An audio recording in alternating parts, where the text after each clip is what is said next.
New York was the hottest place in the States today. Fortunately, in our special air-conditioned studio, we're nice and cool here as we welcome in Craig Burley's been doing Sports Zone on the roof all day. You can imagine he's enjoyed that. It's with us, Frank Leboeuf and Kieran Gibbs. Great day of World Cup action. We'll be reflecting on those two other games later on in the show, but we'll kick things off with a match that just Portugal against Croatia.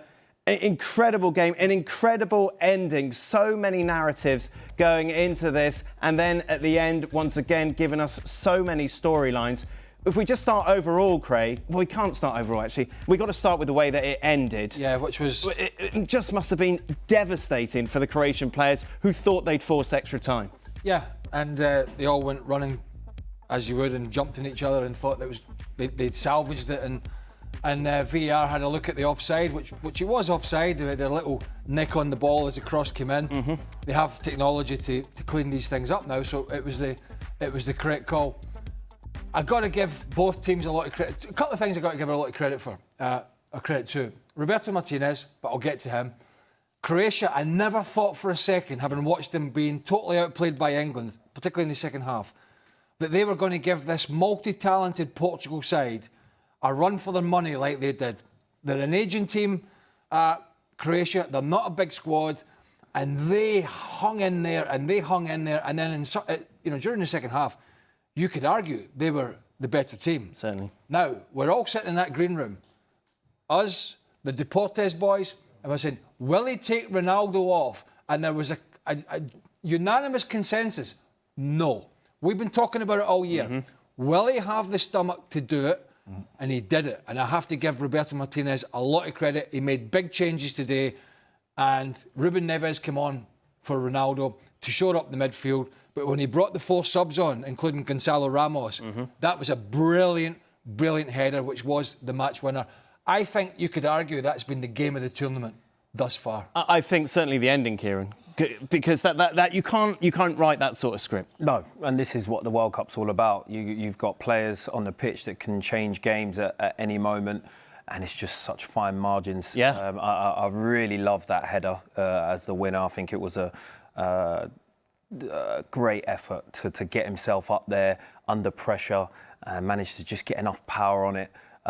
Incredible scenes, and like Craig says, to bring Ronaldo off.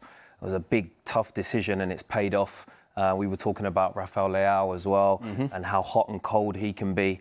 And he's shown up and put a kind of a desperate ball in, but it's paid off, and you got to give Portugal credit for getting it done. I want to give credit to Croatia. I mean, this little country fighting like hell and we saw that in 2018 with the World Cup final, and since then I remember in '98, getting into the semi-final, giving so much a hard time to Portugal today. And Portugal, I put them the third favorite for me after France and Spain, and it was everything but easy for the Portuguese team.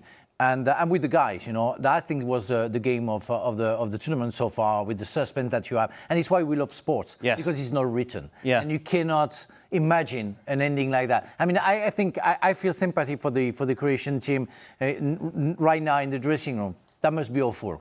Because you think you got it, yeah. And there was offside, so nothing to complain about. But there is a form of injustice in the faith of football, and that's what happened today. The usual suspects will be out there wanting to say VAR's ruined the game because it ruined the big moment, but it's about getting these decisions correct, isn't it? Because it is a World Cup. I think they got it right today, VAR. Yeah, and Croatia had it on a couple of occasions. Yes. But they got it right. Look, if Portugal had gone out, the big story would have been obviously the manager and Ronaldo, probably his last tournament. That's not happening. They roll on to Spain, which is going to be fantastic. But on the older legs in the Croatia side, two stalwarts are now departing, certainly the international stage. Ivan Perisic, 38 or whatever he is, has been a brilliant pro, but particularly Luka Modric at 40. Just how gutted he was at the end, his face when the camera panned to him when that goal was chopped off. He's given so much and he's achieved so much in his career. And to still go out there and do it was amazing. And I just didn't think... I thought we'd have been talking about a particularly comfortable 2 or 3-0 win today.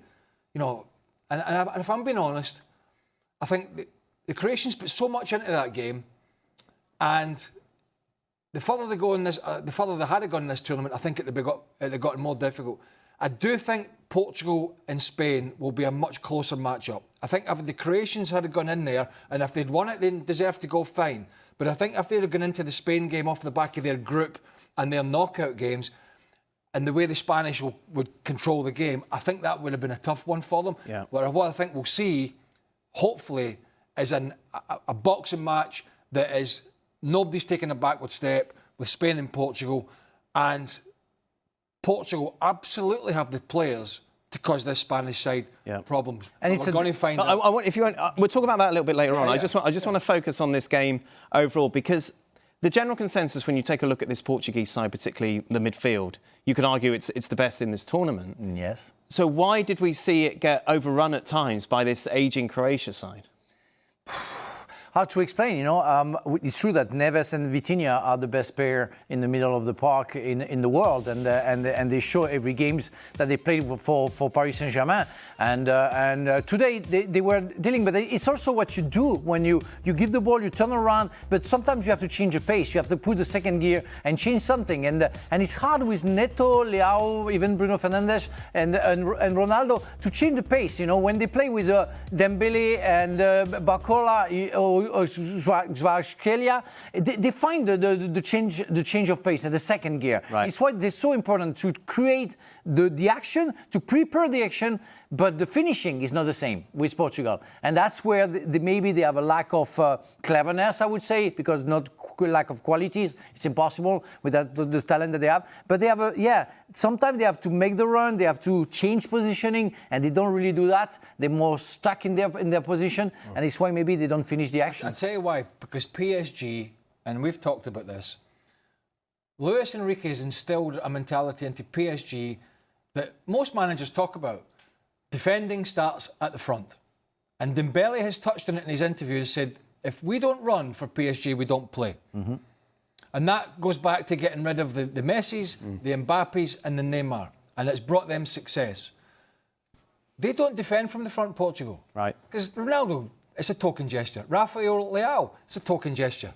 And Pedro Neto, I suppose you could put him in that bracket. So they don't press from the front. They don't get back in and help the midfield. So when they become under a bit of pressure in the second half, they're getting overloaded, but they're not really dragging those guys back in to help. And even when they come back in and help, it's kind of just a body there. It's not anybody closing the ball down. And so you start to get stretched because you have a couple of players. It only takes a couple of players in the front line and not to come back in and pull the weight. And you're screwed in the middle of the park. And I know you want to talk to it about a little bit later, but with Cucurella and Pedro Porro in the next game, they will have to do the job. Otherwise, they're going to be in danger.